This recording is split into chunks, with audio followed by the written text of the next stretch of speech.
I'm going to start irrigating today. This is it's pretty darn dry right now, and over the last year the pigs have taken it right down. They've plowed it, and it's down to scratch. Now that was last year. They worked that down, but they've been continually working it down more. But where you see there's really no water running at all, I've got lots of water running in the creek. And I'm going to divert some of it from the pond. I'll do that, start that today. But most important, way back there, I'm going to start running it out on the field. The wind's going to be in this camera, sorry about that.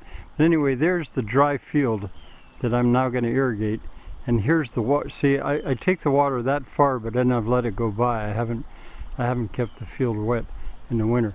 And this is what I'm going to open up, and that's what I'm going to block off, and that's going to send all kinds of water out through that field, all the way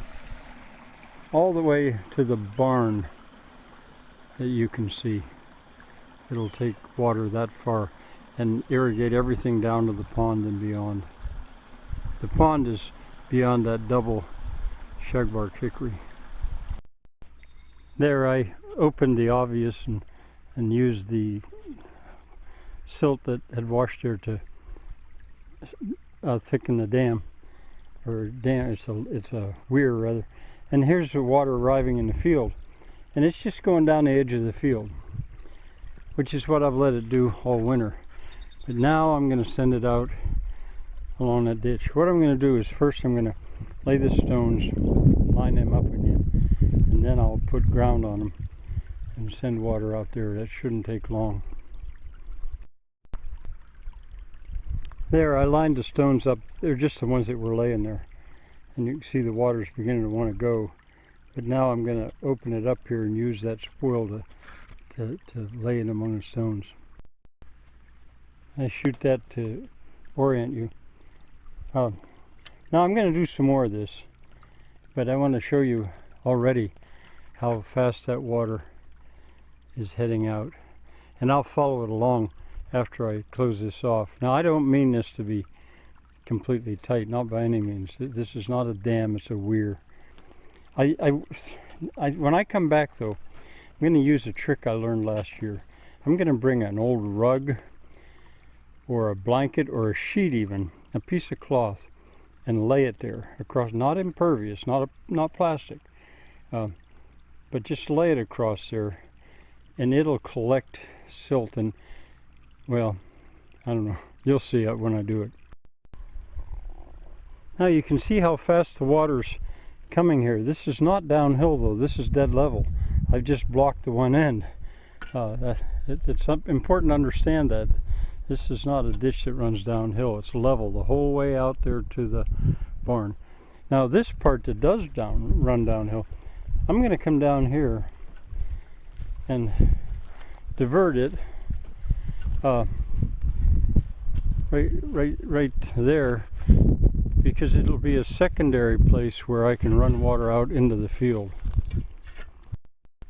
There is all that's leaking by that place I just blocked, where I wish I had a cloth, all leaking by, coming downhill along the edge of the pasture. But right there I blocked the most recent leak you saw, and so here the same thing is going on. That's going to head out that ditch, which is also dead level. It would run all the way to the barn as well. That's where I was. I've got a cat following me. That's Tux.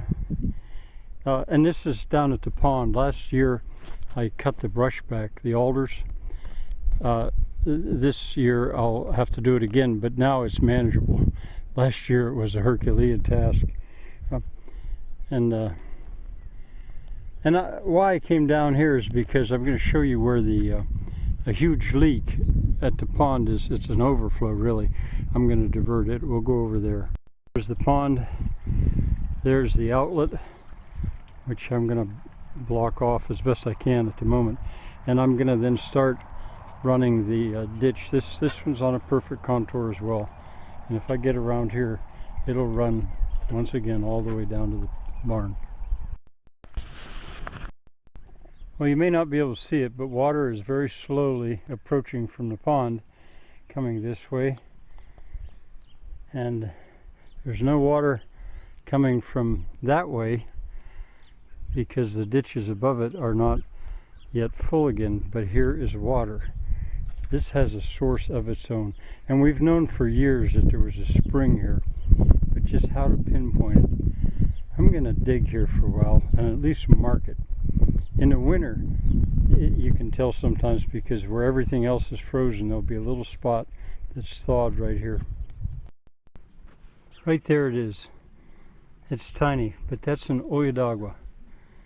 So it's not up. I started to dig up the hill, but it's breaking out into the surface down there, precisely there. So I'm going to dig there a little bit more and mark it so I remember where that is.